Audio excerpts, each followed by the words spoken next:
اللهم صل على محمد وعلى آل محمد كما صليت على إبراهيم وعلى آل إبراهيم إنك حميد مجيد.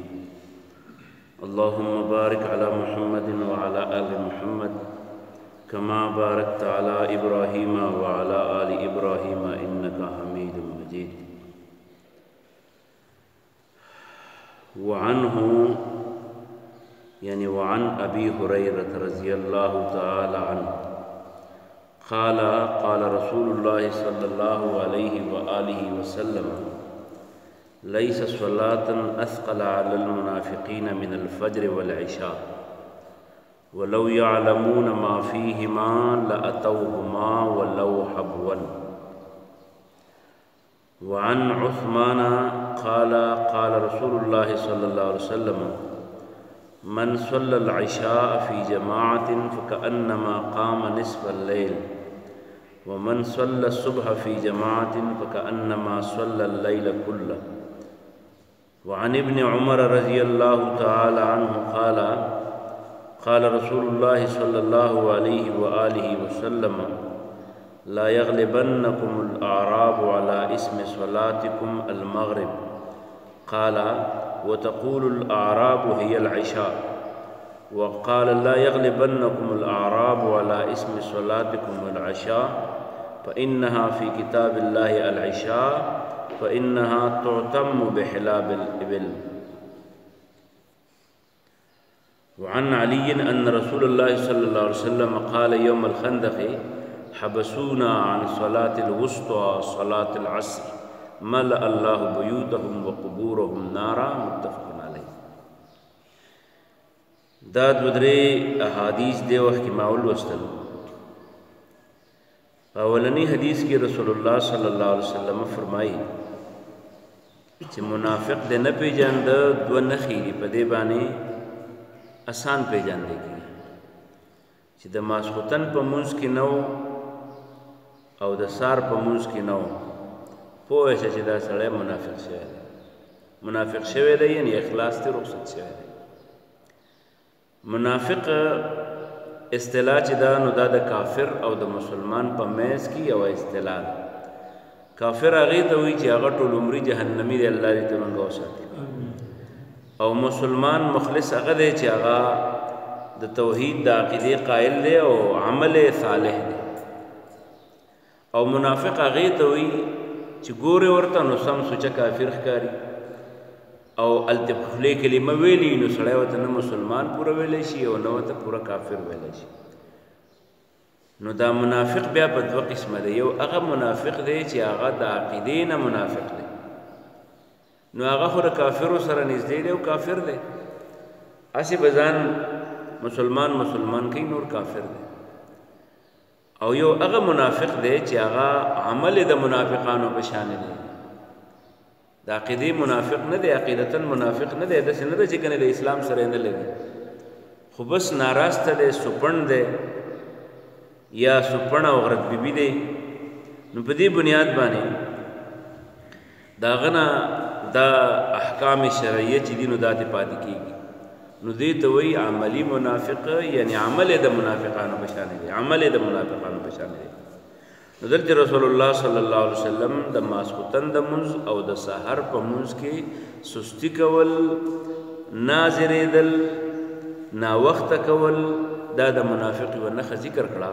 نو په کار ده چې موږ او تاسو نارینه یو که زنانه یو، واړه یو که غټ یو، چې د ماسختن او د سحر په منځ کې د دې سستۍ نه ځان وساتو. وعنه حضرت ابو هريره فرمائی چې قال رسول الله صلی الله علیه وسلم، رسول الله صلی الله علیه وسلم فرمایلی دي لیس صلاة اثقل علی المنافقین، داسې مونځ نشته چې هغه دروند یې په منافقانو باندې من الفجر والعشاء، د ماسختن او د سهار مونځ. دا دوه داسې مونځونه دي چې دا منافقانو ته کول ډېر ګرانه وي. او تپوس ته وکړي ولې نه، لکه ولې ماسختن نه، ولې سهار نه، یاره جي نشم پاسېدی، یاره جي وزګار نه یم. دقه د منافقت عمل دی. رسول الله صلی الله علیه وسلم فرمایي د دې مطلب جمع کول چې دي نو دا ځان له یو عمل دی، ځان له په خپل کور کې هم هغه شانې نه کوي کوم چې په کار دی. نو که په کور کې وکړو، په خوړ کې وکړو، په پلی ګراوند کې وکړو نو هم به دا د منافقت د دې عمل نه بچي خو چې په کور کې هم نه کوي پلی ګراوند کې هم نه کوي د ګپ په ځای کې هم نه کوي نو د دې سړي باندې فتوا د منافق چې دا نو دا صادق شو حضرت عثمان رضی اللہ تعالی عنہ هغه رسول الله صلی الله علیه وسلم حدیث نقل کوي فرمایي چې قال رسول الله صلی الله علیه وسلم رسول الله صلی الله علیه وسلم فرمایلی دي من کم سړی چې صلا منذ وکو العشاء د ماسختن فی جماعت په جمع سره دا جمع که په جماعت کې هم او که دا جمع په بیٹک کې هم او که دا جمع د خپل کوټه کې په خپل کور کې هم خو چې جمع ګوره یو حدیث کې راځي چې د جمع مونږ یو په 15 مرتبه سیوا ده بلکې راځي یو په 20 مرتبه سیوا ده دا ولې څه په 15 دی او څه په 20 دی څه جمع راشي چې په جماعت کې دي په خپل ټیم باندې دي دا غي ثواب په نسبت د نورو جمع ډیر دی ځان لمونځ چې دا تصور اړولشته نه ځان لږ سړی مونځ کوي په دې وجه باندې کم ته چې موږ د اهل حدیث ورته وایو دی وی جمع کول فرض دی جمع کول فرض دی چې جمع سړی ونه کی نو څنګه چې مونږ نه کړی د قشانه ګناهګار دی نو په دې وجه رسول الله صلی الله علیه وسلم فرمایي من صلى العشاء فی جماعت چا چې د ماسختن منځ په جمع وکړو فکأنما قام نصف الليل لکه د چې نیمه شپه تهجد کړي نیمه شپه تهجد کړي نیمه شپه ولاړې عبادت کړي پته ولګي د ماسختن منځ خامخه په جمع پکار دی او من صلى الصبح فی جماعت کم سړی چې سحر منځ په جمع وکړو فکأنما صلى الليل كله لکه د چې ټول شپه په عبادت کې تیر کړي ولې د ماسختن د مون د وجه نه نیمه شپه د ماسختن شو او نیمه شپه د سار شو نو لکه ټول شپه چې ولاړی د دې مطلب سره سړی دوه منځونه وکړو ټول شپه دې کړ دی وجه دا ده چې ماسختن د کیږي نو د سر بدا فکرې چې زب سحر بیا را پاسم او د جمع مون وکړو نو د اراده د سحر پورې د شول لکه سړی چې په جمعات کې ناس دی او د منځ انتظار کوي نو د منځ په انتظار کې ناسته کول دا د لکه سړی چې جهاد فی سبیل الله کې پیره کوي نو په دې وجه باندې دا د ماسختن د مون وروسته د سحر منظم په جمع وکړو لکه ټول شپه چې عبادت کړی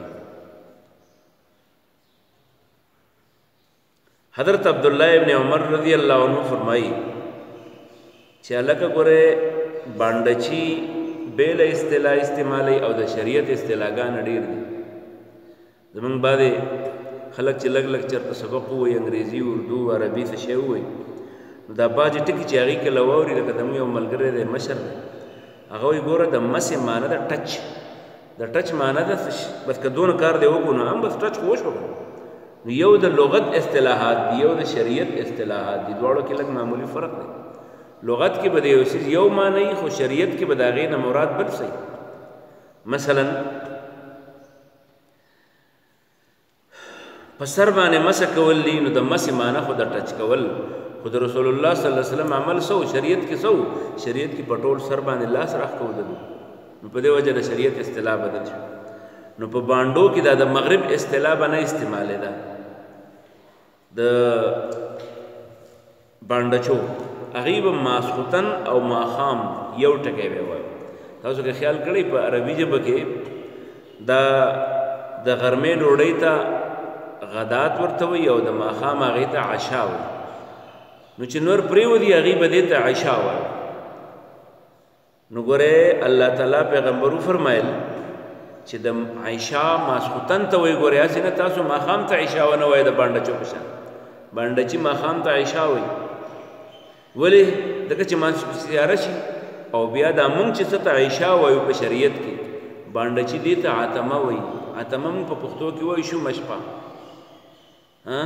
نو دا عتمه عتمون چې دی نو دا بنیادی طور د اوخه چې دا نو دا د کمې زنانه چې غواګانې لوشي میخې لوشي اوښانې لوشي اوس خو یې پته نه لګي چې میلمه راځي هم تې لاندې وځي او کش پش جوړ کړي خو د زنانو دا طریقه و چې هغې به غوال وشله ګډل وشله موخه به یې لوشله نو د هغې ټیم دا دی چې د مانځه نه مخکې دغه ټیم د سهارې او د ماسخوتن د مانځه په ټیم کې چې د ماښام دا سرخي ختمه شي او د تیاره شروع شي دغه ټیم یې نو د دې وجې نه د اوښې د لوشلو دغې ټیم ته بیا عتمه ویل عتمه. نو په دې وجه بانډچیان ګورې عشاء ته عتمه وي او ماښام ته عشاء وي. نو رسول الله صلی الله علیه وسلم فرمایل چې ګوره لا یغلبنکم الاعراب علی اسم صلاتکم، اسې نه چې د بانډچو اصطلاح د باندې غالب شي او د ماښام مونځ په ځای د ماسخوتن مونځ ونه کوي. قال نو بیا دا راوي وایي چې الاعراب هي اتقول الاعراب هي العشاء، د ماښام ته بانډچیان عشاء وي. وقال لا يغلبنكم الاعراب على اسم صلاتكم العشاء، او بانډچیان در باندې خپل ټیم د ماسخوتن د اصطلاح در باندې ګډوډ نه کی. فانها في كتاب الله العشاء، ځکه د الله په لیک کې د الله په حساب د مانځه کې دي ته عشاء وي. او بانډچیان فانها تعتم بهلاب الابل، بانډچیان چې دي نو په دغه ټیم کې وخی رالو شي دغه ماسخوتن ټیم ته. نو اسې نه چې تاسو وایئ که نه د ماښام مونځ او نو په دې وجه باندې بعضې خلک یاره ماښام شوی دی.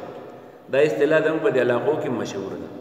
کله چې سحر سړی زنانه بچی را پاسوي، اوس خو داسې زنانه کمې چې بچی را پاسوي، ځکه چې اذان لس پرتې نو بچي به سره پاسي. په 10 بجې باندې هغه غوال وشي او په 12 بجې باندې بیا د غوا نه وژل اجازه کوي. خو او دا راته د دې دی نه یم چې ګنې دا یو کلی دلته دا رواج داسې جوړ شوی دی. نو په دې وجه باندې دلته هم خلک چې زنانه خپل بچي را پاسوي وایي پاسه رڼا ماسپښین دی. رڼا ماسپښین خو نه انور لا راختلی نه وي.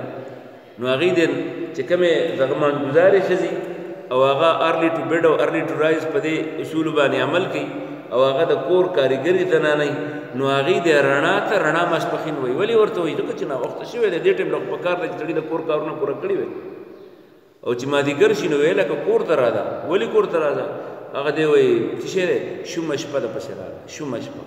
نو ګوره دلته هم خلک هغه د مازدیګر ته هم شپه وایي او دغه شانې سهار ته هم هغه د رڼا ماسپښین وته وایي. دا ولې دا د خلکو خپل اصطلاحات دي، خو د شریعت اصطلاحات د هغې ټیمونه موږ د منځونو وویل چې د سهار مونځ په تیارې کې، د ماسپښین مونځ د زوال نه وروسته، د مازدیګر مونځ چې کله د سړي دواړه سوری چې دی نو د سړي د زوال د سوري نه علاوه یو چندی نه واوړي، او د ماښام مونځ چې نور پرېوځي، او د ماسخوتن مونځ چې د شفق غایب شي. شفق څه ته وایي؟ د ماښام د بانګ نه وروسته پر اسمان په کنارو سپینوالی راځي، بیا د هغې نه وروسته سوروالی راځي، بیا د هغې نه وروسته سپینوالی راځي چې هغه غایب شي. هغه ته څه وایي؟ شفق ورته وایي. وعن علي، حضرت علی فرمایي چې ان رسول الله صلی الله علیه وسلم قال یوم الخندق، رسول الله صلی الله علیه وسلم په خندق په ورځ باندې ووایي حبسونا، د کافرانو موږ بچ کړو، بندې کړو عن صلات الوسطی، د هغه منځني لمونځ نه، صلات العصر چې د مازدیګر لمونځ دی. ملأ الله، ډک دي کې الله تعالی بیوتهم، د دې کورونه، وقبورهم، او د دې قبرونه، نارن د اور نه. دې حدیث کې حضرت علی یو وضاحت کول غواړي رضی الله عنه چې حافظوا علی الصلوات والصلاه الوسطى. د دې آیت څه مطلب دی؟ چې منځنی لمونځ کم یو دی، وسطی منځني ته وایي.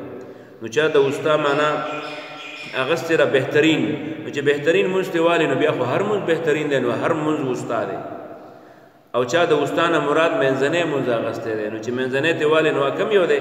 نو مخ پرون مو ویلي وو چې یاره چا ماسپښین لمونځ ته وسطی ویلی دی، چا د سهار هغې ته ویلی دی که د ماسپښین نه 2 مخکې دي 2 دې وروسته دي نو منځنی ماسپښین شو. چا د سهار هغې ته ویلی دی که چې یو پسې شپه ده یو پسې ورځ ده نو د شپې او د ورځې په منځ کې دی نو هغه څه دی؟ هغه د سهار لمونځ دی. چا د ماسخوتن هغې ته ویلی و. حضرت علی وایي رضی الله تعالی عنه چې دا د مازدیګر لمونځ ته وایي. ولې؟ وایي ځکه په غزوه خندق کې چې کله زموږ د مازدیګر لمونځ قضا شه که نه ستلم کول، نو په هغه ټیم کې رسول الله صلی الله علیه وسلم یو خیرې کړې وې دې کافرو ته، او داسې ویلي وو چې حبسونا عن صلات الوسطی، دې خلکو موږ د منځني لمونځ نه بند کړو. ملأ الله، هغه عصر دی، العصر مازدیګر، دې خلکو موږ د منځني لمونځ مازدیګري لمونځ نه بند کړو، نو الله دې د دې کورونه د دې قبرونه د اور نه ډک کړي.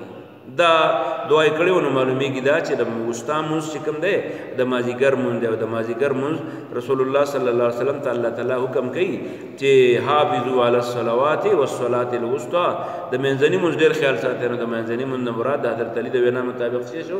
د مازدیګر لمونځ شو. واخر دعوانا الحمد لله رب العالمین. ربنا تقبل منا انك انت السميع العليم وتب علينا انك انت التواب الرحيم.